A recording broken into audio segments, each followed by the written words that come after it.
Hello dear students.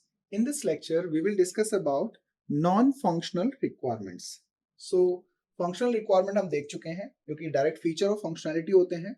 Non functional requirement के लिए ध्यान रखिएगा, ये एक्सपेक्टेड कैरेक्टरिस्टिक्स हैं जो कस्टमर एक्सपेक्ट करता है. Expected characteristics.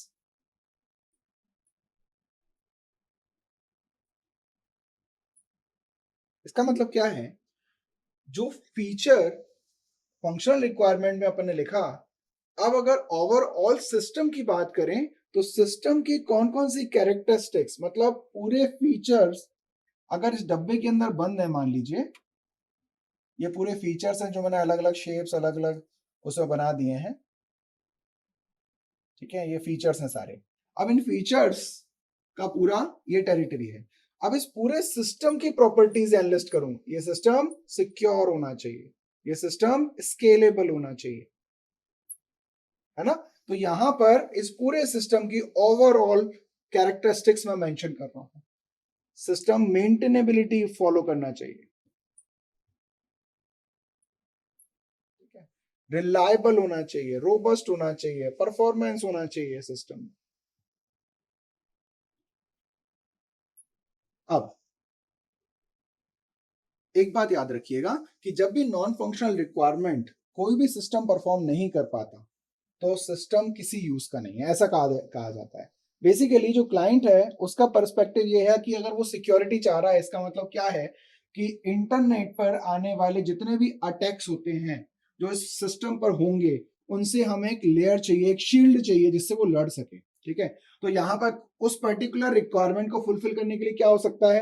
SSL हो सकता है कोई सॉल्यूशन, या फिर लॉगिन आप जो दे रहे हैं, लॉगिन सिस्टम बना सकते हैं जिसमें क्रेडेंशियल्स आप मेंशन करेंगे, आप चीजों को एनक्रिप्टेड और एनक्रिप्शन के साथ सेव करेंगे, अपने पासवर्ड हैश कर देंगे. तो ये कुछ तरीके हो सकते हैं जिनसे हम सिक्योरिटी को क्या करेंगे, एनफोर्स करेंगे. सिक्योरिटी और ज्यादा बेटर होगी इससे, ठीक है. सो ये वो सारी चीजें हैं जो ओवरऑल सिस्टम के लिए एप्लीकेबल मानी जाती है, ठीक है. So expected characteristics of software which user make assumptions of. उसके दिमाग में है कि भाई मेरा सिस्टम सिक्योर होना चाहिए, भले ही एक पेज की वेबसाइट है, but that website represent the credibility of this particular client in the market. Market में इसकी क्रेडिबिलिटी को रिप्रेजेंट कर रही है वो वेबसाइट. आपने देखा होगा अगर वेबसाइट हैक होती है तो उस कंपनी के शेयर्स भी डाउन होने लगते हैं क्योंकि वो क्रेडिबिलिटी डाउन हो रही है actually. So this is very serious matter for them, है ना. और उस चीज का ध्यान रखना पड़ेगा, ठीक है. तो इसके लिए जो भी सेफ्टी मेजर्स हो सकते हैं, स्केलेबिलिटी को बढ़ाने के लिए, सिक्योरिटी को एनफोर्स करने के लिए, they has to be taken, उनको लेना पड़ेगा, ठीक है. So expected characteristics of client. Non functional requirement are more critical than functional requirement. ये थोड़ी क्रिटिकल रिक्वायरमेंट्स होती हैं. अगर कोई एक वर्ड आपको देखने को मिल रहा है, मेंटेनेबिलिटी, लेकिन ये सिर्फ एक वर्ड नहीं है, ये पूरी की पूरी एक प्रोसेस है. मैंने आपको बताया था कि सॉफ्टवेयर डेवलपमेंट और मेंटेनेंस को अगर कंपेयर करें तो 40% डेवलपमेंट में खर्चा आता है, 60% मेंटेनेंस में आता है अगर रेगुलर लाइफ साइकिल की बात करें तो. मतलब डेवलपमेंट से ज्यादा मेंटेनेंस का मार्केट है और इसको बहुत सारी कंपनी इग्नोर कर देती हैं. अब आ रहा है वो ट्रेंड की अब मेंटेनेंस के लिए भी रूटीन बनाए जा रहे हैं. नहीं तो maintenance was very much negligent area, उसका नेग्लिजेंस होता है.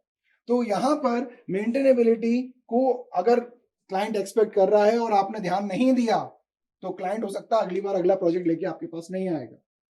हो सकता है वो दो चार जगह और मार्केट में ये चीज बोल दे कि भाई वो लोग मेंटेनेंस नहीं देते हैं, बनवा लोगे तो क्या होगा, आगे काम तो उन्हीं से पढ़ना है क्योंकि डेवलपमेंट उन्हीं ने किया है, प्रोसेस उन्हीं को पता है ना. सो ये कुछ चीजें होती हैं, बोलते हैं जिसने सॉफ्टवेयर बनाया है वो उसको बहुत अच्छे से और हैंडल कर सकता है. ये एक थॉट प्रोसेस है ना, क्योंकि डिजाइन डिसीजन उस पर उसका हाथ जमा हुआ है, ऐसा बोलते हैं अपन जनरली बोलचाल की भाषा में, है ना.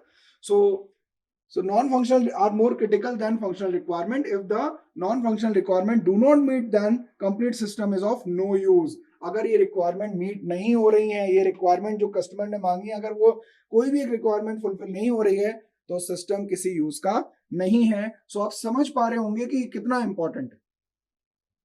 अब हम बात करते हैं नॉन फंक्शनल रिक्वायरमेंट की कुछ कैटेगरीज हैं. जैसे एक कैटेगरी है नॉन फंक्शनल रिक्वायरमेंट प्रोडक्ट के कॉन्टेक्स्ट में. सो प्रोडक्ट रिक्वायरमेंट की बात करें तो इसमें प्रोडक्ट कैसा होना चाहिए, एफिशिएंसी होना चाहिए प्रोडक्ट में। दूसरा, प्रोडक्ट यूजेबल होना चाहिए, यूजेबिलिटी। अब इसको अगर जस्टिफाई करेंगे तो कैसे करेंगे? यूजेबिलिटी का मतलब है आपकी वेबसाइट में कोई पर्टिकुलर फीचर है, आपने देखा होगा एक छोटा सा रिबन आता है, यहाँ पर कुछ फीचर्स होते हैं। अब अगर मान लो उस रिबन के नीचे कोई बटन छुप गया तो बटन क्लिक नहीं होता। कभी कभी आपने देखा होगा ऐसे इश्यूज होते हैं जनरली वेबसाइट्स में कि ये रिबन आ गया, उसके पीछे कंपोनेंट छुप गया, आपको उसी को यूज करना है और वो लॉक्ड है, तो that is not following the usability.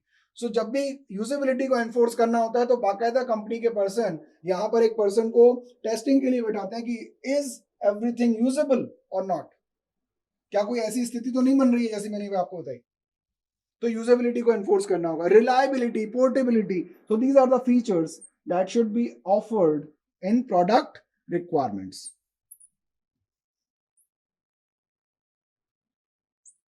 Reliability and portability. Portability का मतलब बताइए, पोर्टेबिलिटी क्या होता है भाई? पोर्टेबिलिटी मतलब एक पर्टिकुलर सर्वर से या मशीन से दूसरे पर्टिकुलर मशीन पर सिस्टम को जब लेके जाएं, प्रोडक्ट को जब इंस्टॉल करें तो वहां पर भी वो चलना चाहिए। ठीक है, आप अगर ऐप की कोई एपीके फाइल एक से दूसरे फ्रेंड को भेजते हैं और वो एपीके इंस्टॉल होके परफॉर्म करने लगे, इसका मतलब है वो ऐप क्या है? पोर्टेबल है। ये हो गया प्रोडक्ट रिक्वायरमेंट का कॉन्टेक्स्ट। दूसरा रिक्वायरमेंट प्रोडक्ट दूसरा नॉन फंक्शनल रिक्वायरमेंट का कॉन्टेक्स्ट है organisational requirement. Organisational requirements, organisational requirements में हमारा फोकस होता है as a organisation, as a company आप टाइमली डिलीवरी करें, आप इम्प्लीमेंटेशन को बहुत ही ऑप्टिमम वे में करें, आप स्टैंडर्ड को फॉलो करें। So these are the organisational non functional requirement like delivery on time. अब ऑन टाइम डिलीवरी के लिए कौन से मैकेनिज्म होते हैं? टाइम बॉक्सिंग करनी पड़ेगी आपको, अपने पूरे जितने भी माइलस्टोन्स हैं उनके लिए उनको टाइम बॉक्स अप्रोच में बनाना पड़ेगा, तभी आप कर पाओगे डिलीवरी ऑन टाइम। उसके अलावा 1/3 टाइम आप डेवलपमेंट के लिए रखिए और एक पार्ट आप छोड़ के रखिए जिसमें आप टेस्टिंग कर रहे होंगे। ठीक है, इम्प्लीमेंटेशन,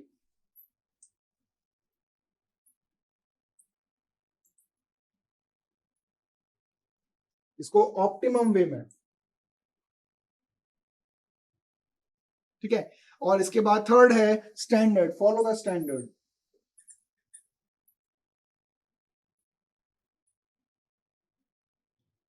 सो ऑर्गेनाइजेशनल लेवल पर प्रोसेस को इंप्रूव कैसे किया जा सकता है, उसके लिए ये मैकेनिज्म है जो फॉलो करने होंगे। देन एक्सटर्नल रिक्वायरमेंट्स की अगर अपन बात करें,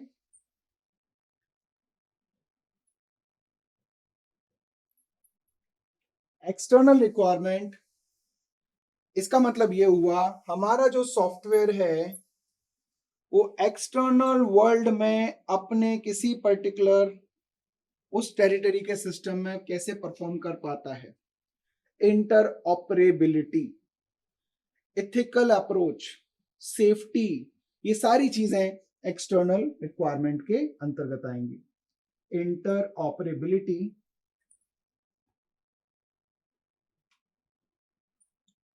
सेफ्टी एंड एथिकल प्रोसेस, यह अप्रोच। अब आप इस सारी चीजों को एक बर्ड आई व्यू में देखिए।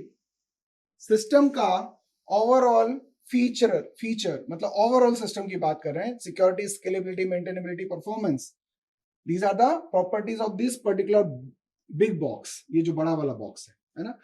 उसके 3 पर्सपेक्टिव हैं जो नॉन फंक्शनल रिक्वायरमेंट में मेंशन किए, प्रोडक्ट के बिहाफ में, ऑर्गेनाइजेशन के बिहाफ में और एक्सटर्नल रिक्वायरमेंट जो कि किसी बाहर की एप्लीकेशन से जब अपनी एप्लीकेशन इंटरेक्ट करेगी या अपनी एप्लीकेशन किसी बाहरी एनवायरनमेंट में परफॉर्म करेगी, इन तीनों कॉन्टेक्स्ट में नॉन फंक्शनल रिक्वायरमेंट को एड्रेस किया जाता है। So that's it, thank you.